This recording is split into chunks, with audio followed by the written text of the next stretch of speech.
Hi there, Simon from simonwoods.com. I've got a dozen white wines which are not quite defying categorisation, but I've got to get through them at some point, so I'll split them into two lots of 6. Here's the first 6. A couple of Italians to start with, from Emilia-Romagna, from Umberto Cesari in Emilia-Romagna.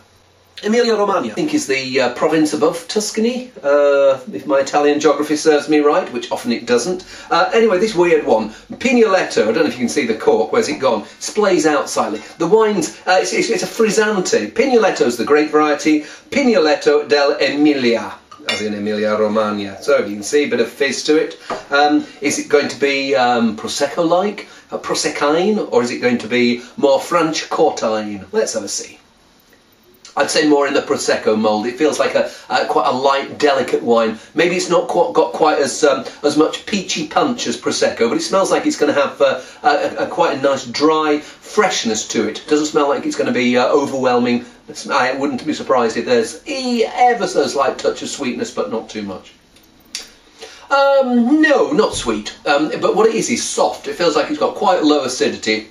The bubbles are giving it that little bit of freshness now. I wouldn't be surprised if I left this to go flat and you had a slightly flabby wine, but you can say that with a lot of sparklers. It's got maybe not quite the peachy punch that good Prosecco has. Easy summer day drink, no one's going to object to it, but probably no one's going to cross the road to grab a glass off you. Hey, let's see what the next one's like. From the Rubicone IGT, and it's called, it is another Cesari one, Moma.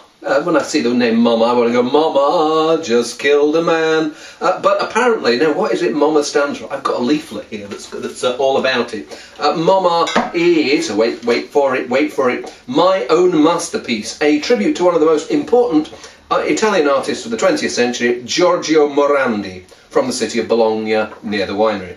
So there you go. Let's see what the wine's like. From what I remember, it's got a bit of Chardonnay, a bit of Sauvignon, a bit of Trebbiano, something like that. Smells soft, smells fruity, a bit of vague peachiness to it, that peach melba, maybe a touch of vanilla there. Doesn't smell like it's going to be an incredibly dense, complex wine, but again, summer glug. Let's give it a go. Rounded, fleshy, simple.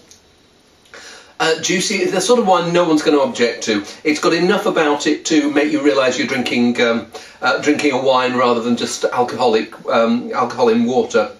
Yes, it's got this vague peach, bit of apple in there, but again, it's okay, but nothing remarkable. Let's see how remarkable we get. We're going over the border into France now with Les Six, a blend of classic French grape varieties. One of those, if they don't like what the grapes that go in, or they're not very sexy, that's the sort of thing that they put on. Call me a cynic, I am a cynic. But anyway, let's give it a whirl. Now, I don't know what the grape varieties are, as I said, but just sticking my nose in there, I wouldn't be surprised if there's a touch of Viognier in there. There's something quite exotic, fleshy and peachy, that nutty peach kernel character. It smells like it's going to be, again, not a very complex wine, but honest, tasty, and a bit more weight and punch than the ones that have gone before, although it's only 12.5% alcohol. Yeah, it's got quite a nice, sappy, but it's weird. There's like a citrusy bit. And then there's this peachy Viognier type of character there. This is when I find out there's absolutely no Viognier in there at all, but it feels like there's something giving it freshness and then the Viognier giving it weight. The blend works really nicely. I mean, I might see if I can try out and find out what the Les Six are, but as a wine, it's pretty pleasing. It's got, you can probably drink it by itself. It's got that softness and flesh, but it's got enough of that minerally grip on the finish to work well with some food. So I'd roast a chicken and just shove some chicken thighs on the barbecue and have them with that. I think that would work really nicely. Bit of fish, not too quite a meaty fish. Because it's got that weight and punch. It's growing on me, that one. I do like it. Okay, now, next one, we are down in, where are we?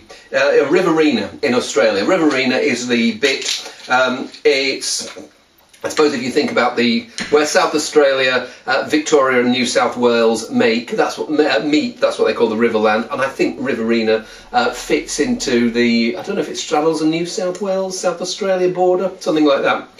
And it's the Hideaway 2010 Savagnin Sauvignon. Once upon a time, not but a few years ago, they'd have labelled this as Albarino Sauvignon Blanc.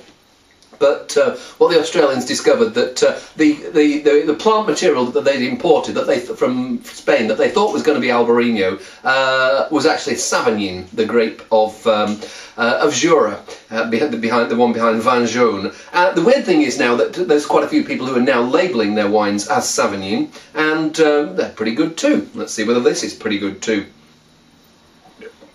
Has that oily, peachy fatness that I associated with the cheaper blended Australian whites. I don't notice anything that makes me excited about wanting to put this in my mouth, but I could be wrong. Let's give it a whirl.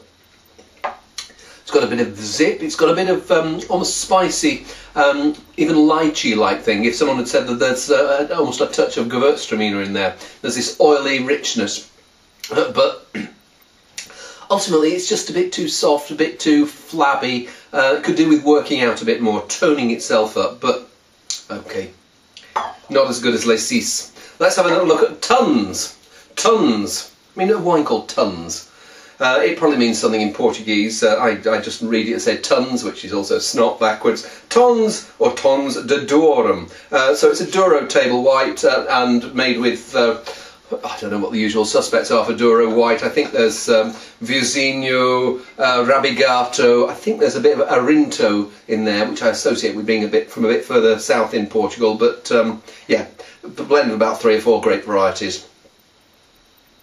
There's a slightly metallic, resin-like character that I'm getting here. Doesn't augur well for the wine because I don't find too much beyond there. There is this bit of citrus fruit, lime, lemon, that type of thing. But I don't find anything what I call life beyond fruit. Apart from that, yeah, that slightly clumsy, metallic, resinous edge.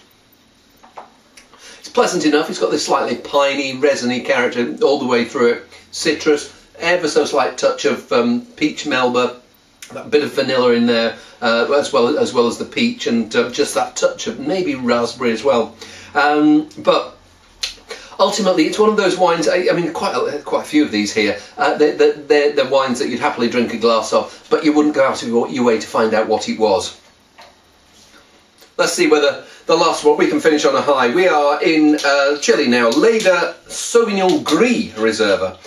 So Sauvignon Gris, related to Sauvignon Blanc and all the rest of the members of the Sauvignon family.